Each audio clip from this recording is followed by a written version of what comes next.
Ya menarik kalau kemudian ternyata Presiden Prabowo menanggapi kepuasannya terhadap Kabinet Merah Putih yang sudah sejalan seiring. Tapi tadi sampaikan Mas, belum apa-apa aja ada yang minta tambah anggaran. Belum lagi kalau tadi kata Mas Ciko, nampaknya nggak seiring nih gesitnya Presiden sama pembantu Presiden. Iya, tentunya satu atau dua event atau peristiwa-peristiwa gitu ya, itu tidak bisa kita simpulkan untuk kita menarik kesimpulan bahwa inilah seluruh kinerja Kabinet Merah Putih secara keseluruhan dalam 3 bulan, kurang lebih seperti itu ya. Memang ya tentu saja ada satu atau dua peristiwa yang kaitannya dengan kontroversi. Bahkan program makan bergizi gratis pun juga ada kontroversi dan kekurangan-kekurangan yang terus kita perbaiki. Jadi pemerintah dalam hal ini posisinya nggak defensif ya, posisinya nggak defensif. Dan kalau kita melihat sih sekarang semuanya sih kompak ya. Kemarin juga saya ulangi lagi ya tadi bahwa MBG itu tidak berdiri sendiri, nggak hanya BGN tapi juga swasembada dan ketahanan pangan. Kemendes baru saja menyatakan komitmennya bahwa kurang lebih 20% ya dana desa di desa-desa yang memang itu ada pertaniannya atau ada perikanannya atau ada perkebunannya itu memang untuk dialokasikan untuk peningkatan kapasitas produksi ya pertanian, perkebunan dan peternakan tadi. Misalnya seperti itu. Desa tematik. Nah, Prof Wiwi ini juga lagi menggarap desa-desa kita juga. Jadi tidak ada ya. Jadi memang ada 1-2 peristiwa yang memang patut patut kita perhatikan, tapi itu juga tidak cukup untuk kita mengover generalize peristiwa tersebut seolah-olah inilah gambaran yang utuh. Enggak begitu juga, enggak begitu. Kadang ada celetukan dari menteri atau kepala badan yang membuat publiknya jadi makin kencang, nadanya Jadi kesannya jadi polemik di tengah masyarakat. Yang bikin pusing PCO juga Contoh MBG ya, maksud MBG kan kami lihat berjalan lancar semua, tapi tiba-tiba ada statement di daerah tertentu bisa menyesuaikan, bisa jadi serangga alternatif MBG, itu kan yang kontroversi. Iya, jadi begini, untuk MBG ini tidak ada standar menu nasional, yang ada adalah standar gizi nasional. Jadi per menu, per hari, per anak itu harus memenuhi AKG, angka kecukupan gizi setidaknya 1/3, karena kan 1 kali porsi ya. Jadi itulah dia ya. Nah, untuk menunya sendiri ini menyesuaikan dengan kearifan lokal, kurang lebih demikian. Tadi Prof Ginting juga sudah mengatakan ya, dan sudah menyarankan ya, bahwa setidaknya misalnya untuk kebutuhan karbohidrat di Papua itu mungkin lebih baik pakai sagu, misalnya seperti itu ya. Dan ini memang sedang berlangsung. Jadi tidak ada standar menu, misalnya karbohidrat itu harus pakai nasi, enggak harus. Ada di satu daerah dia memakai singkong, ada di satu daerah dia memakai ubi. Dan saudara-saudara kita di Papua, dia memakai sagu, kurang lebih demikian. Nah, misalnya kemarin juga saya ditanyain, kok hari A gitu ya, kok nggak ada susu, misalnya seperti itu ya. Nah, susu ini kan kandungannya protein dan kalsium. Jadi tidak selalu ada susu, kurang lebih seperti itu ya. Jadi suatu hari ketika tidak ada susu, di sana ada pakai dada ayam rebus atau sayur-sayur yang mengandung kalsium, kurang lebih demikian. Tapi program makan bergizi gratis ini sebagai program grande Presiden Prabowo ini tersambung dengan fokus pembangunan pemerintah saat ini, yaitu ingin membangun sumber daya manusia untuk membentuk generasi emas 2045 agar Indonesia betul-betul menjadi negara maju. Tadi saya sudah mendengar kaitannya dengan efisiensi ya. Jadi begini, program-program Presiden Prabowo kita harus akui ini mahal-mahal sekali.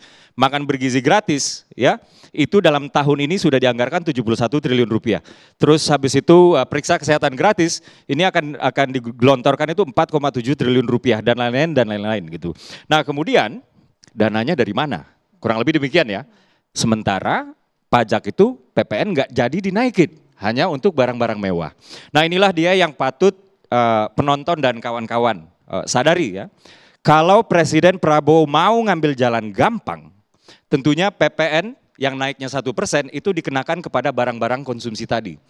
Misalnya juga air mineral kemasan, misalnya seperti itu ya. Tadi saya sudah menyebut sampo, sabun, odol, sikat gigi dan lain-lain. Tapi kemudian Presiden Prabowo memilih untuk tidak mau menyusahkan rakyatnya. Tadi saya sudah mengatakan bahwa sistem perpajakan harus memenuhi 3 prinsip. Tadi yang saya lupa adalah pertama keberpihakan, lalu kedua ada perlindungan, lalu juga keadilan. keadilan, betul. Makasih Mas Ciko. Dan akhirnya Presiden memilih untuk tidak menaikkan PPN. Lalu pilihan berikutnya bisa saja untuk menaikkan ceiling utang. Misalnya seperti itu ya, batas atas utang. Tapi Presiden Prabowo memilih untuk tidak melakukan itu. Apa yang kemudian dilakukan oleh Presiden Prabowo? Dari mana? Presiden Prabowo memilih dengan kondisi ini, kita harus justru menunaikan janji politik yang termaktub di dalam dokumen Astacita, yaitu program prioritas nomor 3 terkait efisiensi birokrasi. Birokrasi yang efisien. Dan impresnya itu sudah keluar. Yang dimana di sana pemerintah pusat apabila birokrasinya berhasil melakukan efisiensi itu dapat menghemat 256 triliun dalam 1 tahun. Lalu pemerintah daerah ya melalui TKD ya, transfer ke daerah itu sekitar 50 triliun yang kalau kita total itu sekitar 306 triliun rupiah. Jadi pembiayaan program yang pro rakyat ini itu nggak diambil dengan cara-cara yang menyusahkan rakyat. Nggak diambil dengan cara-cara untuk menambah utang. Tapi diambil dengan cara apa? Biarlah kami pemerintah yang mengencangkan ikat pinggang. Demikian. Mas Ciko. Yes.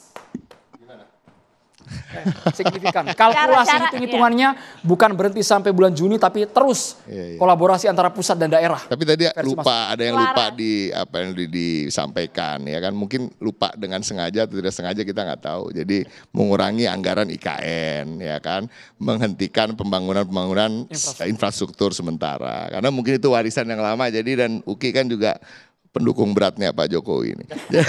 Jadi itu sengaja dilengkapin sama UKI. Tapi itu enggak, apapun itu catatan yang bagus sekali terkait dengan apa yang sudah menjadi pencapaian apa dan upaya dan harapan-harapan dari Pak Jokowi, sampai salah lagi Prof ya kan, Pak Prabowo, Presiden Prabowo. Nah tapi terkait dengan MBG misalnya, PDI Perjuangan juga sangat mendukung kok program ini. Bahkan saking mendukungnya Mas Pram itu mengajukan satu program di DKI nanti ya kan, yaitu komplementari daripada makan bergizi gratis. Kita memberikan makan sarapan pagi gratis ya. Ini juga kita bisa saling belajar mungkin dari pengalaman tadi banyak komplain dari kantin-kantin sekolah misalnya kan. Nah, tapi untuk di Jakarta kita akan melibatkan 100% kantin sekolah dan apabila mereka tidak mampu UMKM di sekitar sekolah tersebut dan komite sekolah dilibatkan. Artinya orang tua juga dilibatkan dalam memilih menu.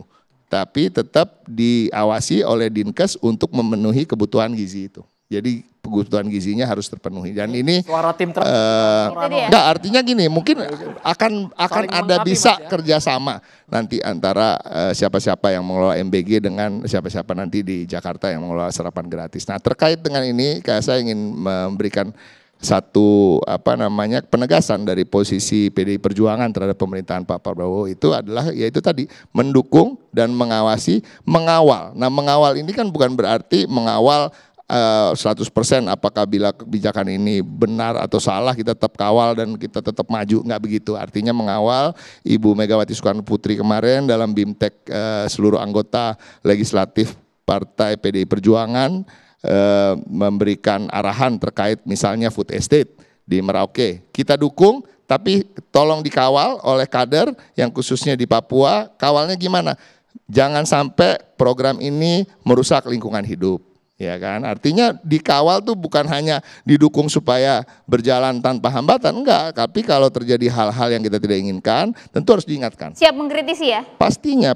Dan keberadaan PDI Perjuangan ini justru sangat krusial untuk menjaga stabilitas politik juga. Dan juga menjaga supaya banyak alternatif-alternatif kebijakan yang dari kebijakan-kebijakan yang rasanya kurang pas untuk kemudian sama-sama kita hasilkan. Bang Andi. Ya, terima kasih.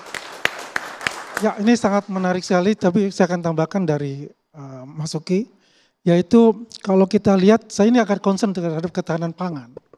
Tadi disebutkan swasembada pangan.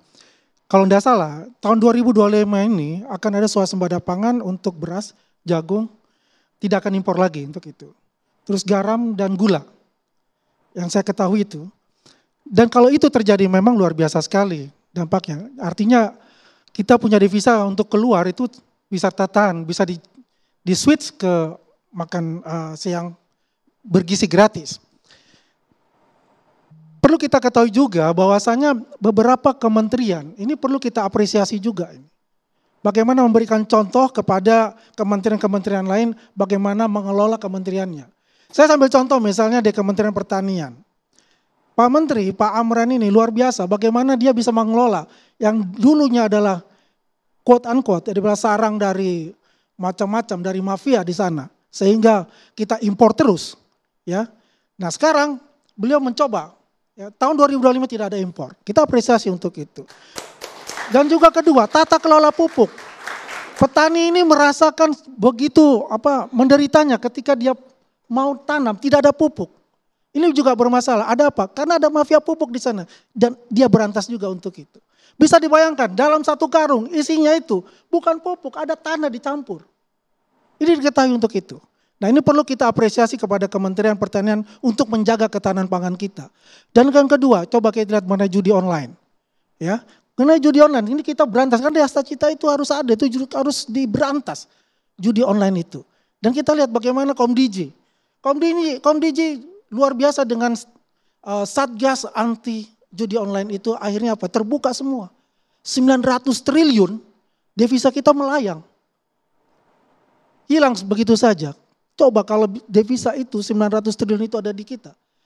Tidak susah-susah lagi, tidak pusing-pusing lagi Pak Prabowo dan jajarannya untuk membiayai ya semua program-program yang dikatakan oleh Mas Uki itu sangat mahal. Tapi kita harus melaksanakan itu. Saya mengatakan ini karena saya bukan hanya Jokowi Mania, tapi kami ini adalah Prabowo Mania 08. Artinya menurut Anda sejumlah pembantu Presiden Kabinet Merah Putih memang sudah seiring dan juga seirama dengan gesitnya kinerja dari Pak Prabowo? Kita tidak pungkiri juga adalah kementerian-kementerian yang tidak speed up ya. Makanya Pak Prabowo kan mengatakan gitu. Ini kalau kita tidak bersih-bersih, maka rakyat akan membersihkan kita. Ya kan kata-kata itu kita quote unquote itu. Karena apa? Makanya dipacu menteri-menteri itu harus mengikuti langkah beliau. Ya kalau nggak bisa mundur aja, masih banyak kayak Pak Uki kan bisa jadi menteri. Ya kan? Artinya masih ada di sana ya? Pasti ada lah ya. Cuma kan ini warning lah kepada para menteri pembantu beliau itu. Ya, untuk mengikuti langkah beliau. Bapak Ibu yakin ketegasan Prabowo akan terwujud secara konkret? Kalau yang tidak seirama akan ditebas? Saya yakin beliau ini adalah seorang militer. Ya, seorang militer itu ucapannya adalah janjinya. Janjinya adalah harus ditepati untuk rakyat. Karena hidupnya adalah untuk rakyat. Oke, Bung Slamet Ginting kayaknya harus menanggapi hal ini. Tapi sesaat lagi ya, usai jeda. Tetap bersama kami di Catatan Demokrasi.